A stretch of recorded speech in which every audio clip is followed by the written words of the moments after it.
ഇപ്പോൾ നാം ശ്രവിച്ചുകൊണ്ടിരിക്കുന്നത് morning voice എന്ന ആത്മീയ ശുശ്രൂഷയാണ്. ഇന്ന് വെളിപ്പാട് പുസ്തകത്തിൽ നിന്നും കർത്താവിൻ്റെ ദാസൻ TG മാത്യു കോന്നി ധ്യാനചിന്തകൾ പങ്കുവയ്ക്കുന്നു. കാണുന്നു ഞാൻ യാഹിൽ എനിക്കാശ്രയമായൊരു ശാശ്വത പാറ.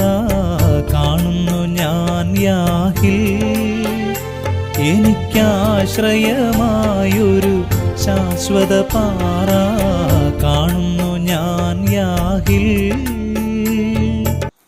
ദൈവ തിരുനാമം മഹത്വപ്പെടുമാറാകട്ടെ. നാം ഇപ്പോൾ ശ്രവിച്ചുകൊണ്ടിരിക്കുന്നത് മോർണിംഗ് വോയിസ് എന്ന ആത്മീയ ശുശ്രൂഷയാണ്. എല്ലാ പ്രിയപ്പെട്ടവർക്കും കർത്താവായ യേശു ക്രിസ്തുവിൻ്റെ നിസ്തുല്യ നാമത്തിൽ എൻ്റെ പ്രഭാത വന്ദനം. കഴിഞ്ഞ 38 എപ്പിസോഡുകളിലായിട്ട് വെളിപ്പാട് പുസ്തകം അതിൻ്റെ 1-2 അധ്യായത്തിൽ നിന്നും 3-ാം അധ്യായം അതിൻ്റെ 4 വരെയുള്ള വാക്യത്തിൽ നിന്നും അല്പമായിട്ട് നാം ചിന്തിക്കുവാൻ തക്കവണ്ണം ഇടയായിത്തീർന്നു. ഇന്ന് അതിൻ്റെ 5-ാം വാക്യം വായിച്ച് അതിൽ നിന്നും ചില ആശയങ്ങൾ നമുക്കൊരുമിച്ച് പങ്കുവെക്കുവാനാണ് കർത്താവിൽ ആശ്രയിച്ച് ആഗ്രഹിക്കുന്നത്. 3-ാം വാക്യം ഇങ്ങനെ വായിക്കുന്നു: അവർ യോഗ്യന്മാരാകയാൽ വെള്ള ധരിച്ചുകൊണ്ട് എന്നോട് കൂടെ നടക്കും. ജയിക്കുന്നവൻ വെള്ളയുടുപ്പ് ധരിക്കും. അവൻ്റെ പേര് ഞാൻ ജീവപുസ്തകത്തിൽ നിന്നും മായ്ച്ചു കളയാതെ എൻ്റെ പിതാവിൻ്റെ സന്നിധിയിലും അവൻ്റെ ദൂതന്മാരുടെ മുമ്പിലും അവൻ്റെ പേർ ഏറ്റുപറയും. ദൈവത്തിന് സ്തോത്രം. ഈ വാക്യത്തിൽ നിന്നും എല്ലാ കാര്യങ്ങളും വിശദമായി പറയുവാനുള്ള സമയമില്ലാത്തതുകൊണ്ട് 2 കാര്യങ്ങൾ മാത്രം ഞാൻ എടുത്തു പറയുവാൻ തക്കവണ്ണം ആഗ്രഹിക്കുന്നു.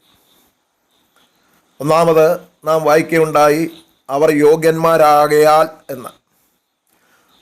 ആരാണ് യോഗ്യന്മാർ? അതിൻ്റെ 4-ാം വാക്യം കഴിഞ്ഞ ദിവസം നാം അല്പമായിട്ട് ചിന്തിക്കുകയുണ്ടായി. എങ്കിലും ഉടുപ്പ് മലിനമാകാത്ത കുറേ പേർ സർദീസിൽ നിനക്കുണ്ട്. അപ്പോൾ യോഗ്യന്മാരായിരിക്കുന്നവരാരാണ്? ഉടുപ്പ് മലിനമാകാത്ത കുറേ പേർ. നമുക്കറിയാം, എക്കാലത്തും കർത്താവിൻ്റെ സാക്ഷ്യം വഹിക്കുന്നതിന് ഒരു ചെറിയ കൂട്ടത്തെ ദൈവം കാത്തു സൂക്ഷിച്ച് പരിപാലിച്ചു കൊണ്ടിരിക്കുന്നു എന്നുള്ളത് നമുക്ക് കാണുന്നതിനായിട്ട് സാധിക്കുന്നുണ്ട്. ഇവിടെയും സർദീസിലെ സഭയിൽ ചുരുക്കം ചില വിശ്വാസികളെക്കുറിച്ചാണ് ഇവിടെ പറഞ്ഞിരിക്കുന്നത് എന്നുള്ളത് നമുക്ക് കാണുവാൻ കഴിയുന്നുണ്ട്. അവരെക്കുറിച്ച് പറഞ്ഞിരിക്കുന്നത് അവർ യോഗ്യന്മാരാണ് എന്നുള്ളതാണ്. അവർ അർഹതയുള്ളവരാണ്. എന്തിനൊക്കെ വേണ്ടി? അവിടെ ആ വാക്യത്തിൻ്റെ പിന്നെ നമ്മൾ വായിക്കുന്നത്, അവർ വെള്ള ധരിച്ചും കൊണ്ട് എന്നോട് കൂടെ നടക്കും. വെള്ള അല്ലെ വെണ്മ എന്നുള്ളത്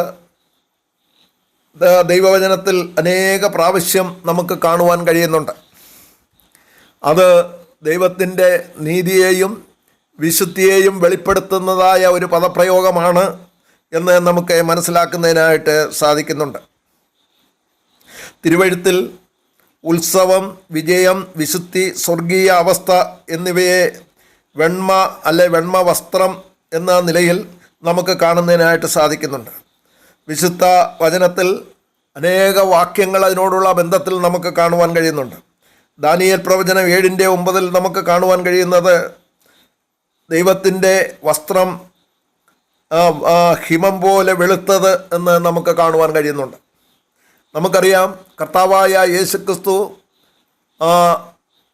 മറുരൂപമലയിൽ രൂപാന്തരം പ്രാപിച്ചപ്പോൾ അവിടെ നമ്മൾക്ക് വായിക്കുവാൻ കഴിയുന്നത് അവൻ്റെ വസ്ത്രം അത്യന്തം വെളുപ്പായി തീർന്നു. മത്തായിയുടെ സുവിശേഷം 17:2, മർക്കോസിൻ്റെ സുവിശേഷം 9:3, ലൂക്കോസിൻ്റെ സുവിശേഷം 9:29. കർത്താവായ യേശു ക്രിസ്തു ഉയർത്തെഴുന്നേറ്റതിന് ശേഷം കല്ലറയ്ക്കൽ നിന്ന് 2 ദൂതന്മാരെക്കുറിച്ച് അവിടെ പറഞ്ഞിരിക്കുന്നത് മിന്നുന്ന വസ്ത്രം ധരിച്ചവർ എന്നാണ്. ലൂക്കോസിൻ്റെ സുവിശേഷം 24:4 മിന്നുന്ന വസ്ത്രം ധരിച്ചവർ എന്നുള്ളത് കാണുവാൻ കഴിയുന്നുണ്ട്. മർക്കോസിൻ്റെ സുവിശേഷം 16:5 വെള്ള നിലയങ്കി ധരിച്ചവർ എന്നുള്ളത് കാണുവാൻ കഴിയുന്നുണ്ട്. യോഹന്നാൻ 20:12 വെള്ള വസ്ത്രം ധരിച്ച 2 ദൂതന്മാർ എന്ന് കാണുവാൻ കഴിയുന്നുണ്ട്.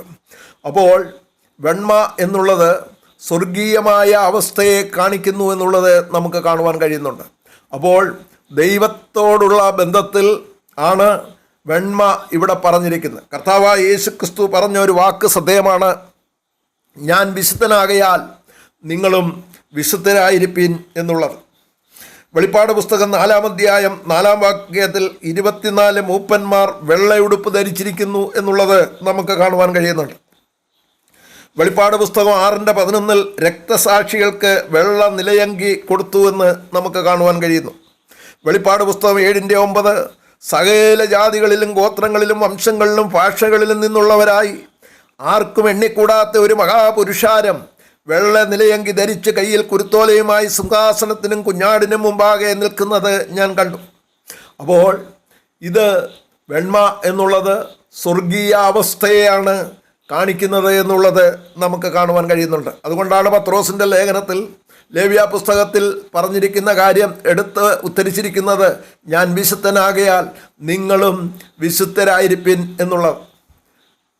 അപ്പോൾ നമ്മെ സംബന്ധിച്ചും ദൈവം ആഗ്രഹിക്കുന്നത് നാം വിശുദ്ധരായിരിക്കണം. ദൈവത്തിൻ്റെ നീതിയിലും വിശുദ്ധിയിലും നാം ജീവിക്കണം. അതാണ് ദൈവം നമ്മെക്കുറിച്ച് ആഗ്രഹിക്കുന്നത്. അപ്പോൾ ഇവിടെ പറയുകയാണ്, അവർ യോഗ്യന്മാരാണ്, അവർ അർഹതയുള്ളവരാണ്. എന്തിന് യോഗ്യന്മാരാണ് എന്നുള്ളതാണ് അവിടെ കാണുവാൻ കഴിയുന്നത്.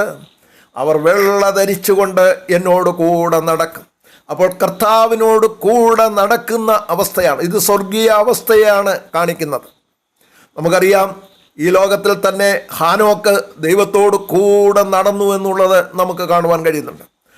അപ്പോൾ ദൈവത്തോട് കൂടെ നടക്കുന്ന അവസ്ഥയാണ് നമുക്കിവിടെ കാണുവാൻ കഴിയുന്നത്. ദൈവമക്കളെ സംബന്ധിച്ച് നിത്യതയിൽ അവർക്ക് ലഭിക്കുവാൻ പോകുന്ന ഒരു അർഹതയാണ്, യോഗ്യതയാണ് ഇവിടെ ലഭിച്ച അനുഗ്രഹം എന്നുള്ളത് നമുക്ക് കാണുന്നതിനായിട്ട് സാധിക്കുന്നുണ്ട്. രണ്ടാമത് അവിടെ വായിച്ചത്, അവൻ്റെ പേര് ഞാൻ ജീവപുസ്തകത്തിൽ നിന്ന് മായ്ച്ചു കളയാതെ എൻ്റെ പിതാവിൻ്റെ സന്നിധിയിലും അവൻ്റെ ദൂതന്മാരുടെ മുമ്പിലും അവൻ്റെ പേര് ഏറ്റുപറയും. അതിൻ്റെ ഒടുവിലത്തെ ഭാഗമാണ് ഞാൻ ഇതിനോട് ചേർത്ത് ചിന്തിക്കുവാൻ തക്കവണ്ണം ഇടയായി തീരുന്നത്. അവിടെ നാം വായിച്ചത്, എൻ്റെ പിതാവിൻ്റെ സന്നിധിയിലും അവൻ്റെ ദൂതന്മാരുടെ മുൻപിലും അവൻ്റെ പേര് ഏറ്റുപറയും എന്നുള്ളതാണ്. ആരാണ് അവൻ്റെ പേര് ഏറ്റുപറയുന്നത്? സഭാകാന്തനായ കർത്താവ് പിതാവിൻ്റെ മുന്നിൽ ഇവർ യോഗ്യന്മാരാണ് എന്നുള്ളത് അവിടെ ഏറ്റുപറയുന്ന ഒരു രംഗമാണ് നമുക്ക് കാണുന്നതിനായിട്ട് സാധിക്കുന്നുണ്ട്. വീണ്ടെടുക്കപ്പെട്ടവരുടെ പേർ പിതാവിൻ്റെ മുമ്പാകെ ഏറ്റുപറയുമെന്ന് യേശു കർത്താവ് മുൻകൂട്ടി പറഞ്ഞിരിക്കുന്നതായിട്ട് നമുക്ക് കാണുവാൻ കഴിയുന്നുണ്ട്. മത്തായിയുടെ സുവിശേഷം 10-ാം അധ്യായം 32-ാം വാക്യത്തിൽ ഇങ്ങനെ വായിക്കുന്നു, മനുഷ്യരുടെ മുമ്പിൽ എന്നെ ഏറ്റുപറയുന്ന ഏവനെയും സ്വർഗസ്ഥനായ എൻ്റെ പിതാവിൻ്റെ മുമ്പിൽ ഞാനും ഏറ്റുപറയും. എത്ര അനുഗ്രഹിക്കപ്പെട്ട അവസ്ഥയാണ് നമുക്കവിടെ കാണുവാൻ കഴിയുന്നത്. യാതൊരു അർഹതയുമില്ലായിരുന്ന, പാപിയായിരുന്ന, ദൈവത്തോട് ശത്രുത പുലർത്തിക്കൊണ്ടിരുന്ന, ദൈവവുമായിട്ട് യാതൊരു ബന്ധവുമില്ലായിരുന്ന നമ്മെ സംബന്ധിച്ച് നമ്മെ യോഗ്യന്മാരാക്കി തീർത്തു. നമുക്കറിയാം, കർത്താവായ യേശു ക്രിസ്തുവിൻ്റെ കാൽവറിയിലെ ക്രൂശിലെ മരണത്താൽ നമ്മെ നീതിമാന്മാരും വിശുദ്ധന്മാരുമാക്കി തീർത്തിരിക്കുകയാണ് എന്നുള്ളത് നമുക്ക് കാണുവാൻ കഴിയുന്നുണ്ട്. പ്രിയപ്പെട്ടവരെ, നമുക്ക് അർഹിക്കുന്ന സ്ഥാനം നിത്യനരകമെന്ന ശിക്ഷാവിധിയായിരുന്നു. എന്നാൽ നമുക്ക് അർഹിക്കുന്ന സ്ഥാനം നമുക്ക് തരാതെ ദൈവത്തിൻ്റെ കൃപയാൽ നമുക്ക് നിത്യമായ സ്വർഗത്തിൽ ലഭിക്കുന്നതായ സകല അനുഗ്രഹങ്ങളും നമുക്ക് നൽകി തന്നുകൊണ്ട് നമ്മെ പിതാവിൻ്റെ സന്നിധിയിൽ ഏറ്റുപറയുന്ന ഒരു കർത്താവിനെയാണ് നമുക്ക് ഈ വേദഭാഗത്തുകൂടെ മനസ്സിലാക്കുന്നതിനായിട്ട് സാധിക്കുന്നത്. പ്രിയപ്പെട്ടവരെ, എത്ര വലിയ അനുഗ്രഹമാണ് നമുക്ക് ലഭിച്ചിരിക്കുന്നത് എന്നുള്ളത് ഈ വേദഭാഗത്ത് നിന്നും നമുക്ക് കാണുവാൻ കഴിയുന്നുണ്ട്.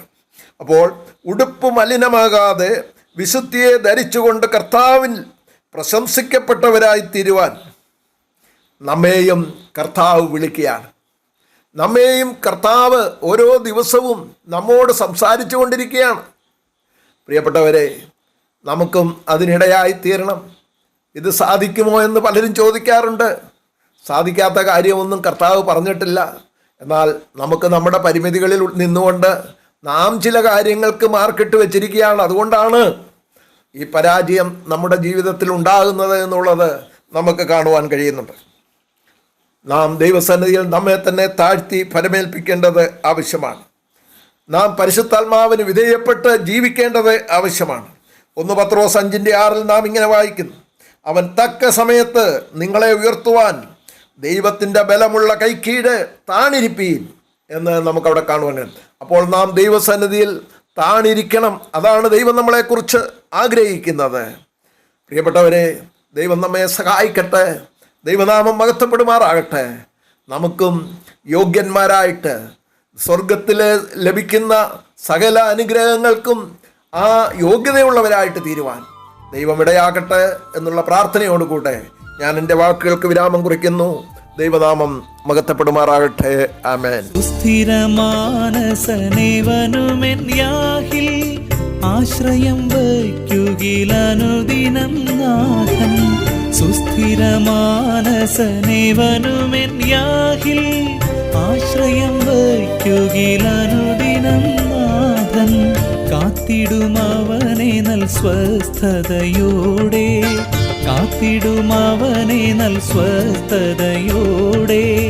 പാർത്ഥിവനവൻ തിരുക്കരങ്ങളിലെന്നും, പാർത്ഥിവനവൻ തിരുക്കരങ്ങളിലെന്നും. കാണുന്നു ഞാൻ യാഹിൽ എനിക്കാശ്രയമായൊരു ശാശ്വത പാറ. കാണുന്നു ഞാൻ യാഹിൽ